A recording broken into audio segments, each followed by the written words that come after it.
नमस्कार, बहुत बहुत स्वागत करते हैं आपका अनअकैडमी आईएएस प्रयागराज में।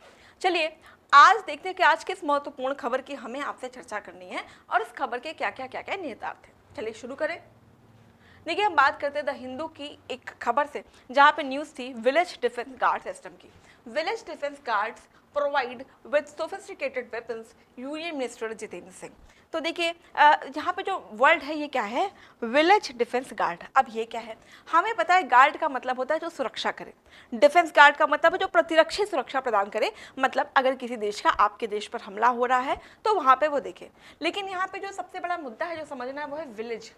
तो ये विलेज डिफेंस गार्ड स्कीम क्या है, यहाँ पे क्या विलेजेस अपनी अपनी सुरक्षा करेंगे, क्या विलेजेस के हाथ में हमने सुरक्षा की जिम्मेदारी सौंप दी है, कब से शुरू हुआ और क्यों लाया गया। चलिए इस पूरी खबर की पड़ताल करते हैं। क्या ये कोई नई चीज़ है, ये बहुत दिनों से चली आ रही है। देखिए गांव रक्षा गार्ड्स 1990 के मध्य में मिलिटेंट हमलों के खिलाफ एक बल गुड़क के रूप में स्थापित किया गया।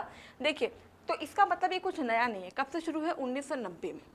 1990 में इस स्कीम को लाया गया। क्यों लाया गया कि देखो जो भी सीमा के गांव हैं, जैसे आपकी सीमा लग रही मानो पाकिस्तान से या किसी और देश से, तो वहाँ पे हमले होते रहते हैं, वहाँ पे हमेशा जो है मिलिट्री इन्फिल्ट्रेशन होता रहता है। उससे इसके लिए क्या किया गया था, 1990 के मध्य में मिलिटेंट हमलों के खिलाफ एक बल गुड़क के रूप में इसको स्थापित किया गया। क्यों, क्योंकि दूर दराज के पहाड़ी गाँवों में निवासियों को आत्मरक्षा के लिए हथियार प्रशिक्षण प्रदान करना। देखो मेन इसका उद्देश्य है वो है आत्मनिर्भरता को बढ़ाना।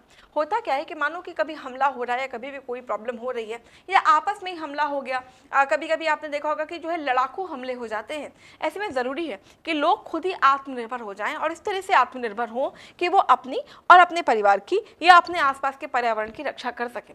इसके लिए उनको ट्रेन किया जाना और उनको जो सुरक्षा मानक है उनको दिया जाना, यानी हथियार दिया जाना और हथियार चलाएंगे कैसे वो भी सिखाना, ये जो है इस कार्यक्रम का मुख्य उद्देश्य था।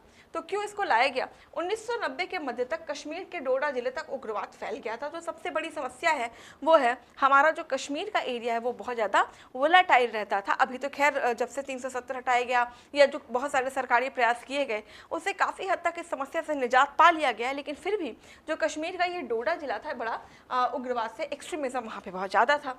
उत्तेजना किस दबाड़ में, 1993 में 13 लोगों के नरसंहार के बाद ये मांग उठी। नरसंहार का मतलब समझ रहे हैं, आदमी का संहार कर दिया गया, मार डाला गया। तब यहाँ से बात होने लगी कि क्यों नहीं जो हमारे लोग हैं उन्हीं को ट्रेन कर दिया जाए, उन्हीं को सिखा दिया जाए ताकि आने वाले समय में ऐसी घटनाएं ना हो। और तब जो है ये स्कीम लाई गई। ये गृह मंत्रालय ने 1995 में VDC यानी विलेज डिफेंस कमिटीज की शुरुआत की और बाद में उधमपुर, रियासी, राजौरी, पूंछ, काठुआ, सांबा जिलों में उग्रवाद के फैलने के साथ साथ इसे अन्य क्षेत्रों में विस्तारित किया। और अगर आप देखें तो अब क्या है कि विलेजर्स खुद ही आत्मनिर्भर हो चुके हैं। जो गांव के लोग हैं वो आत्मनिर्भर हैं। तो सबसे बड़ी चीज़ है कि वो अपना डिफेंस खुद ही कर सकते हैं और उसी के लिए विलेज डिफेंस गार्ड स्कीम लाई गई थी। तो आज के जो विलेज डिफेंस गार्ड स्कीम में हमने समझा कि किस तरीके से भारत सरकार अपने लोगों को ट्रेन करती है ताकि वो आत्मनिर्भरता और आत्मरक्षा की तरफ आगे बढ़ सकें। आज के सत्र में इतना ही, फिर आपसे मिलेंगे किसी विशेष स्कीम के साथ। बहुत बहुत शुक्रिया आपका हमसे जुड़ने के लिए।